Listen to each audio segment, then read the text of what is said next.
Hello, everyone. Welcome to pre-lecture 15. This lecture is going to cover how salts behave with regards to their acid and base properties. Okay, so if we think about salts dissolving in solution, of course, these are ionic compounds. And when they dissolve, they may end up being acidic, basic, or neutral, depending on their relative acid-base strengths and what the salt is made up of. So, for example, we have something like ammonium chloride, NH4Cl. When that dissolves, we get NH4 plus and Cl minus. And we know that the ammonium, the NH4 plus, is going to be the conjugate acid of the weak base ammonia, right? So if we take that ammonia, that ammonium, NH4 plus, shown in blue, we know that that will then react with water to form our hydronium, H3O plus, and our weak base, NH3 minus. And so overall, that would make this solution be acidic, right? If we think about our other anion, our chloride, shown here in green, chloride we know is going to be the weak base, or I should say the conjugate base of a strong acid, right? So if we think of chloride, if it were to interact with water, it would interact with the positive part of water, which would be H plus. So it would form HCl, hydroxide, right? But this process is not actually in equilibrium. We know that HCl is one of our strong acids, and so we know that it fully dissociates, and that means that chloride does not actually have an effect on our pH. So it'll be present, but it will not have an effect on the pH of our solution, okay? So just to give you another example here, say we have sodium acetate. So that's our sodium is our Na, and then CH3CO2 minus is our acetate. So if we dissolve this, dissolves, and we end up with sodium and acetate. If we go through this process again, this time starting with our anion, our negative part, that's going to be the conjugate base of our weak acid, acetic acid, which we've dealt with in previous classes. And so we know that that acetate is going to undergo ionization with water, where it will react with water, form our conjugate acid for this reaction, our acetic acid, and hydroxide. And so overall, this would make the solution be more basic, right? We think about sodium. Sodium, our cation, can interact with water, and it would interact with the negative part of water if we were to split it in half. So if it were to interact with water, it would form NaOH, right? Sodium hydroxide. But hopefully we remember sodium hydroxide, that's another one of our strong acids or bases. This is, of course, being a base. And so sodium is not going to have any effect on our pH because of that, because it is an extremely weak conjugate acid. And so when it interacts with water, it's not actually going to form any NaOH, because any NaOH that would form immediately dissociates, right? So it will not have an effect on the pH of our solution, okay? So let's do a practice problem for what this would look like maybe in a more quantitative sense. And so say we have a pH, or our goal is to determine the pH of a solution that is 0.0750 molar in sodium acetate. And I give the formula there as well as the Ka. And so in this sort of problem, it is an equilibrium problem. And so what I'd recommend doing, as with all equilibrium problems, write our relevant chemical equations and also then our K expression. And so if we start with sodium acetate, NaC2H3O2, that's going to be a salt that we know is going to dissociate. So we're just going to say this starts as a solid, and it's going to dissociate when we dissolve it in water into Na plus aqueous and C2H3O2 minus, our acetate that is also going to be aqueous, right? This first process, you'll notice that I drew just an arrow here, and that's because the salt just dissolves. It forms the ions in solution as it dissolves. Now we can start to ask our equilibrium question. And our equilibrium question is, does either one of these affect the pH of our solution? So sodium, you'll hopefully remember from previous in this lecture, sodium is going to be the conjugate acid of a strong base, right? If it were to interact with water, it would form NaOH, which we know NaOH is a strong base that will fully dissociate. So this is not going to have an effect on our pH. Acetate, however, if it were to interact with water, would form HC2H3O2, and that will be a weak acid, acetic acid, right? And so that will have an effect on our pH. And so that is the ion we then want to react with water.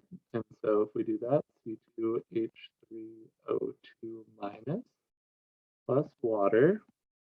Let me add my states in here. Aqueous, liquid. That's going to be in equilibrium with, again, our acetic acid, which is H2C3O2. That will be aqueous, and our OH minus, that will also be aqueous. Okay, then this process is going to be our equilibrium, right? And so that is what we can write our Ka expression for. So, or should I say, our Ka expression, what I really mean, and what we should double check, is whether or not this is acting as an acid or a base, right? And so if water is going to be either an acid or base, we can look at our other thing, determine that it is actually going to act as a base, right? Because we are forming hydroxide as part of our reaction. So we know our acetate is acting as a base. And so I'm going to erase this Ka because it should be Kb, right? And so when we do that, we can still then write our products over our reactants. So our products, H2, H3O2, sorry, and then OH minus. Then that will be divided by our C2H3O2 minus. Okay. That will be then our our relevant K expression. Okay, and try and clean it up here a little bit so that a little bit easier to read. Sorry, that C2H3O2. Okay, right. Then, because it's equilibrium, we can build our ice chart. And so we're given an initial concentration of our solution. Because we have a 1-to-1 ratio between our sodium acetate and our acetate that forms, we have 0.0750. Water, it's a pure liquid, right? So we can actually put an X through that whole column because it's not going to be calculated in our equilibrium. And then we're going to assume that we start with 0 of both of our products.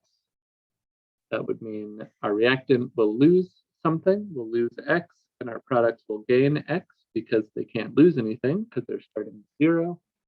And then finally, we will combine these two first two rows, so 0.0750 minus X, and then just X and X. Okay. Then we want to take our bottom row, our equilibrium row, and we can plug that into our Kb expression. Okay.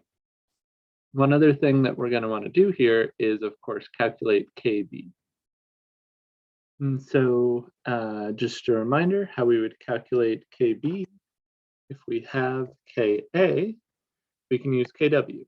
So Kw is equal to Ka times Kb, which is also equal to 1.0 times 10 to the negative 14 in water, right? And so if we have Ka, we would just divide this 1.0 times 10 to the negative 14th divided by Ka. And so if I were to do that, it'd be 1.0 divided by 1.8 times 10 to the negative 5th. And so for Kb, I got a value of 5.56 times 10 to the negative 10th Kb.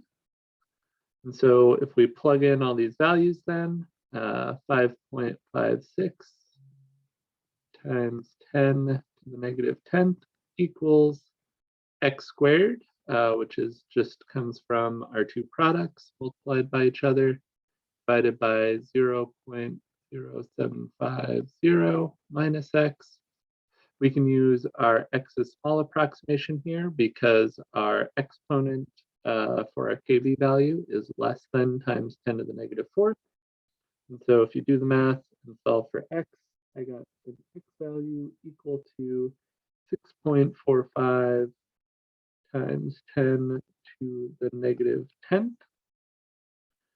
And then if we take the negative log of that, so negative log of 6.45 times 10 to the negative 10th, we should get, and hopefully you think about this, look back at our ice chart, we look what x actually represents, it's our concentration of hydroxide, right? This is equal to our POH. And so if we were to do that, I got a value of POH of 5.19. And so then our final step is if we want to convert POH to pH, we do 14 minus our POH, so minus 5.19. I got a value of 8.81 equals our pH. Sorry, kind of ran out of room there, but that is the value that I got. Hopefully that's the value you got as well in solving this. And if we do a quick conceptual check, we're adding something that is a base, right? Sodium acetate acts as a base with water, so our pH should be above 7, which it is. And so everything checks out conceptually. Hopefully that made some sense. We'll do lots more practice with this as we get into class on Tuesday. But if you have questions, please feel free to let me know. Otherwise, have a good day, and I will see you soon.